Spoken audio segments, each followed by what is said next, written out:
ఎఫెసీ పత్రిక సంఘాన్ని గూర్చినటువంటి ఒక అద్భుతమైన పత్రిక అది. ఇలాంటి వాటిని నేర్పిస్తున్నప్పుడు సంఘము అనే మాటకు గ్రీకు పదం ఎక్లీషియా అనేటువంటి ఒక గ్రీకు పదాన్ని వాడతారు. ఎక్లీషియా అంటే ప్రత్యేకముగా ఉండడానికి వెలుపలికి పిలువబడినటువంటి ప్రజల యొక్క సమూహము, ప్రజల యొక్క గుంపు అనేటువంటి ఒక అర్థం ఇస్తుంది. సంఘాలు చాలా ఉన్నాయి, కానీ దేవుని సంఘము దగ్గరకు వచ్చినప్పుడు ఎక్లీషియా అంటే ప్రత్యేకముగా ఉండడానికి, అంటే అందరిలాగా ఉండడానికి కాకుండా అందరికంటే ప్రత్యేకంగా, అందరికంటే భిన్నంగా, అందరికీ ఆదర్శంగా, అందరికీ మార్గదర్శకంగా ఉండడం కోసం దేవుని చేత ప్రత్యేకముగా ఉండడానికి పిలువబడినటువంటి ప్రజా సమూహాన్ని సంఘము అన్నారు. అది మనం చాలా ప్రాముఖ్యంగా గుర్తుపెట్టుకోవాలి.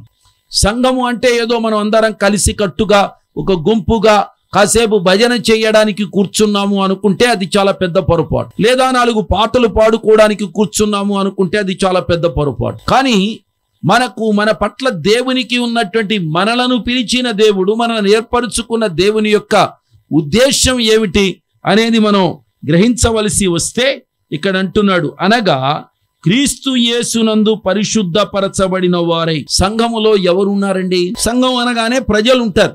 సంఘం అంటే సహజంగా ఒక గుంపు ఉంటుంది, లేదా ఒక గ్రూప్ ఆఫ్ పీపుల్ ఉంటారు. ఎక్కడైనా సరే, ఏ సంఘం అయినా సరే ఒక గ్రూప్ ఆఫ్ పీపుల్ తో కూడిందే సంఘం. అయితే ఇక్కడ ఉన్నటువంటి ఈ సంఘం ఏమిటయ్యా అంటే, వీరు క్రీస్తు యేసునందు పరిశుద్ధపరచబడిన ప్రజలట. ఎవరండి వీళ్ళు? దేవుని సంఘం అంటే ఏమిటో తెలుసా? దేవుని సంఘము అంటే యేసుక్రీస్తు ద్వారా పరిశుద్ధపరచబడిన ప్రజల గుంపు. దేవునికి స్తోత్రం.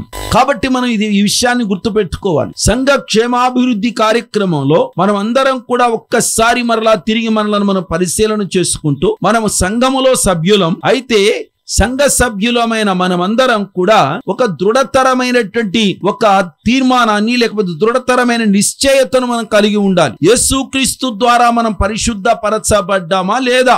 అది చాలా ప్రాముఖ్యంగా మనం గుర్తు చేసుకోవడం అవసరం. ఏదో సంఘములో 10 మంది వెళుతున్నారు, వాళ్ళతో కలిసి నేను కూడా వెళుతున్నాను, లేదా పాస్టర్ గారు మా సంఘానికి రమ్మన్నాడు కాబట్టి వెళుతున్నాను, అక్కడ ఏదో 4 మంచి మాటలు వినిపిస్తున్నారు గనక వెళుతున్నాను, అక్కడ చాలా పాటలు బాగున్నాయి కాబట్టి వెళుతున్నాను, అక్కడ మంచి వాయిద్యాలు ఉన్నాయి కాబట్టి వెళుతున్నాను, అక్కడ మంచిగా నలుగురు కూర్చొని కొంచెం ఎంజాయ్ చేయడానికి వెళుతున్నాను అనుకుంటే అది పెద్ద పొరపాటు.